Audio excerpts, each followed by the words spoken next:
Only God can judge me, my friend. Only God can judge me. Seul Dieu peut me juger. C'est le thème de notre 8e épisode ici, les amis, pour vous présenter mon livre manuel de réussite, pour vous apporter un contenu supplémentaire. Si vous avez lu le livre, si vous ne l'avez pas lu, je vous invite à vous le procurer. Il est disponible sur Amazon en format Kindle et en format papier depuis le 1er septembre. Ouh, voilà. La pub a été réalisée, on y va. Le 8e chapitre de ce livre s'intitule « Se libérer du jugement ». Et là, le jugement, ouh là là là là. Dieu sait qu'aujourd'hui, c'est quelque chose qui est omniprésent chez la totalité des êtres humains de cette foutue planète Terre. Les gens jugent constamment, on juge constamment, on se juge constamment. Et alors, je veux juste dire, pour les personnes à qui parfois je parle, je pose des questions ou quand je suis dans des consultations et que je leur dis, mais là cette personne, tu la juges d'être quoi exactement? Et qu'ils me répondent d'un air totalement serein, oh mais moi je juge personne, moi. J'en rigole parce que pour moi c'est plus que du déni de l'inconscience à ce niveau-là, c'est qu'aujourd'hui il faut arrêter de croire qu'on ne juge pas les gens. On juge constamment. Le problème, c'est que si on se permettait de l'admettre, ouh là là là là là là, il y a une partie de soi qui va nous taper sur la tête là. Il y a le petit ego, il va dire c'est pas bien, Adrien, de juger les gens. Tu es une mauvaise personne. Sauf qu'en fait, c'est tout simplement naturel. On est constamment en train de juger les gens autour de nous, leur comportement, etc. Parce qu'ils peuvent nous mettre en réaction, parce qu'on peut aussi les admirer, parce qu'on peut... On est constamment en train de juger les gens. Et prenez-en vite conscience, parce que ça va vous aider à aller beaucoup plus vite dans votre cheminement personnel, et surtout, ça va vous aider et vous libérer d'un poids juste dingue. Parce que moi, je sais qu'au tout début, c'est vrai que j'étais là, oh là non, je juge pas les gens, oh, j'étais en réaction, et en fait, au bout d'un moment, tu te dis, mais non, arrête de penser ça. Tout le monde juge constamment. Constamment. Ce n'est pas être une mauvaise personne de juger quelqu'un. Dites-vous bien cela. Ça va vous permettre justement de découvrir ce qui vous dérange chez quelqu'un. Car ce que je n'accepte... Attention, on refait. Car ce que je n'accepte pas chez quelqu'un, c'est quelque chose que je n'accepte pas chez moi. Je répète.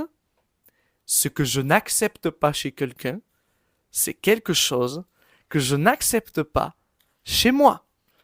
Lorsque je suis en réaction, agacé par quelqu'un qui est très lent, c'est parce que je n'accepte pas qu'en moi, je suis lent.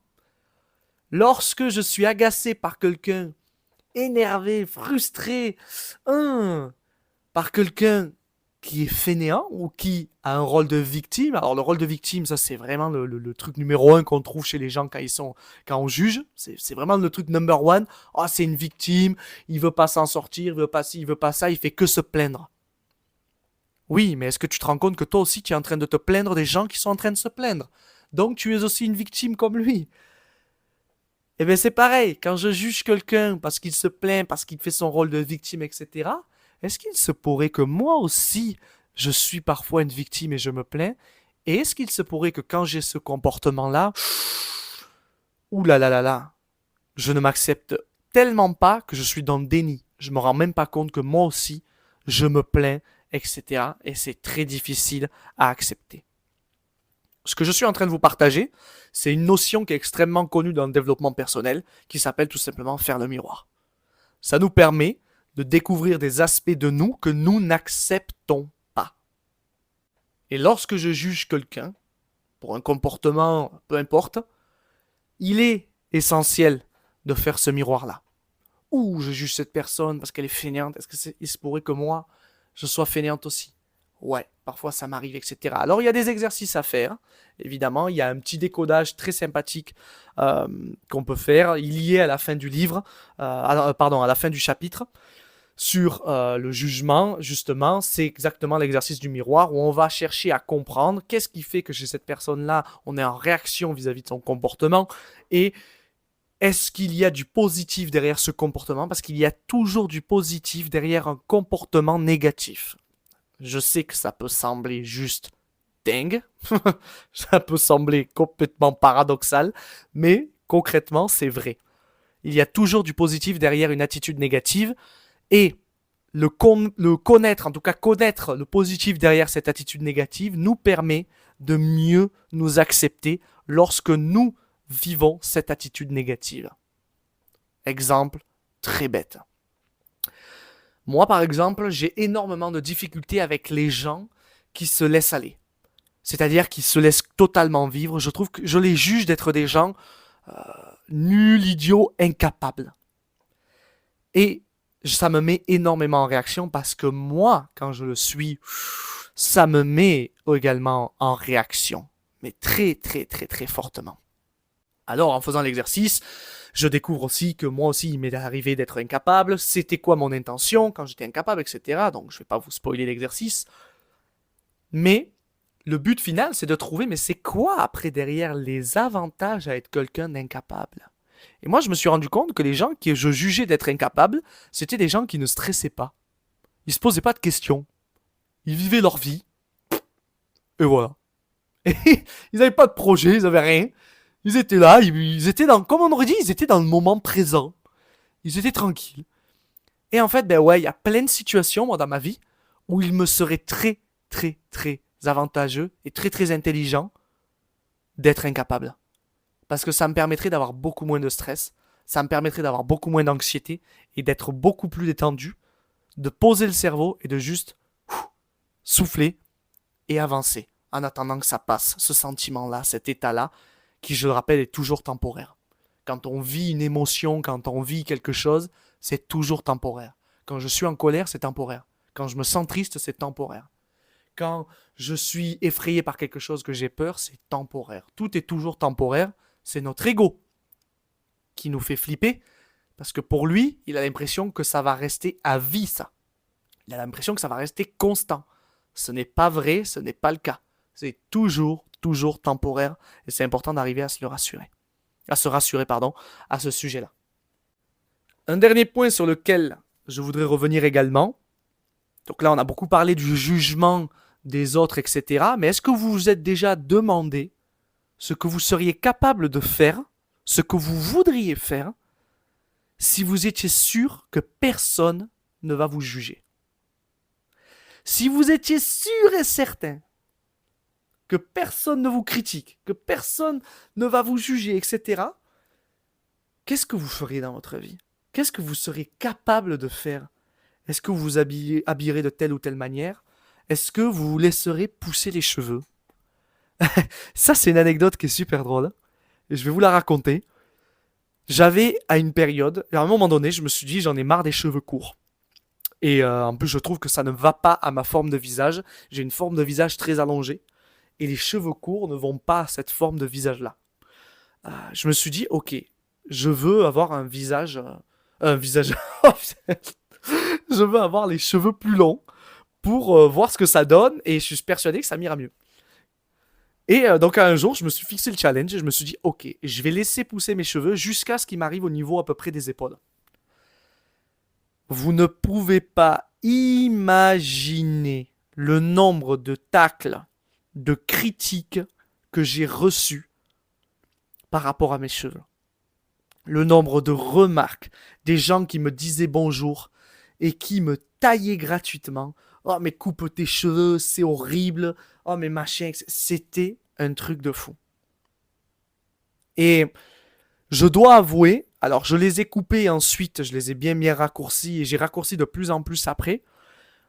Et je me suis rendu compte que dans la finalité, c'était pas ce que je voulais. Et c'est pour ça qu'aujourd'hui, je commence à les laisser pousser. Alors pas autant qu'avant, parce que c'est vrai qu'à un moment donné, c'était un peu hardcore. Mais c'est incroyable de voir, en fait ça me fascinait de voir l'énergie, les critiques des gens pour une coupe de cheveux. Et ce qui était encore plus drôle, c'est qu'après, il y avait énormément de gens qui venaient me voir et qui me disaient qu'en fait ils aimeraient eux aussi avoir des cheveux plus longs, mais ils n'arrivaient pas à les laisser, parce qu'en fait c'était trop dur pour eux le jugement des gens, etc.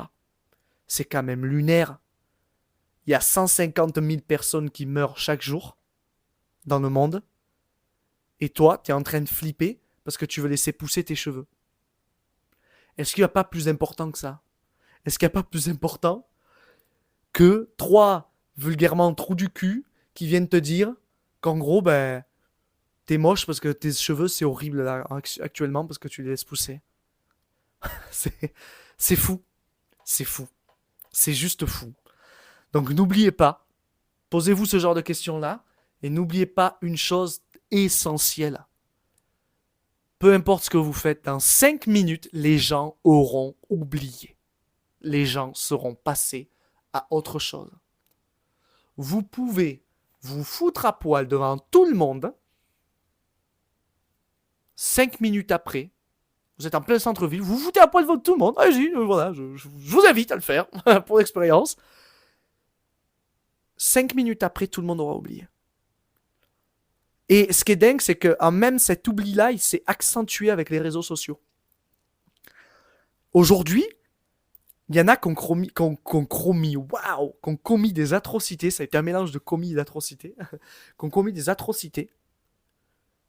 Ils sont sereins, parce qu'ils savent que 5, allez, on va pas dire 5 minutes, quelques mois plus tard, tout le monde aura oublié. Alors il y en a qui vont le remettre sur le plateau. Mais quoi, 5% de tout l'audimat. Derrière, tout le monde a oublié, tout le monde s'en fout. Je prends l'exemple du Jawad. Là, c'est un sujet un peu plus sérieux qu'avait justement accueilli chez lui, hébergé les terroristes. Le mec est sur TikTok en train de faire des lives, on le paye pour répéter des mots et des phrases. 95% des gens en France, en fait, ont oublié ce que le mec a fait. Ou alors, ils le savent, mais ils s'en foutent. C'est lunaire. Et quand tu vois les choses avec cette perspective-là, ça remet vraiment les pieds sur terre. Et moi, je me le rappelle souvent où je me dis, mais en fait, Adrien, arrête de te prendre la tête. Dans 5 minutes, tout le monde aura oublié. T'as peur de mettre une story où tu fais ça? Ok. Mais les gens, ils vont la regarder, ils vont peut-être se moquer de toi pendant 2 secondes, ils vont swiper, ils vont passer à autre chose. Tout le monde aura oublié au bout de 30 secondes. Donc, répétez-vous bien ça dans votre cabeza. Les gens jugent, mais oubliez pas ça autre chose à une vitesse éclair. Dans 5 minutes, moi je me répète tout le temps ça, quand j'ai peur de faire quelque chose, Adrien, dans 5 minutes, tout le monde aura oublié. Alors fais-le. T'as envie de le faire, fais-le. Dans 5 minutes, tout le monde aura oublié. Je vous dis à très vite pour le prochain épisode, les amis. N'oubliez pas que le livre est disponible sur Amazon, au format papier et Kindle. Si vous voulez aller plus loin, à la fin de chaque chapitre, il y a un résumé, des questions, un défi pour vous aider à évoluer et à vous libérer de vos propres blocages, comme le jugement, la peur d'être jugé des autres, qui est un blocage extrêmement présent dans nos vies aujourd'hui. À très vite.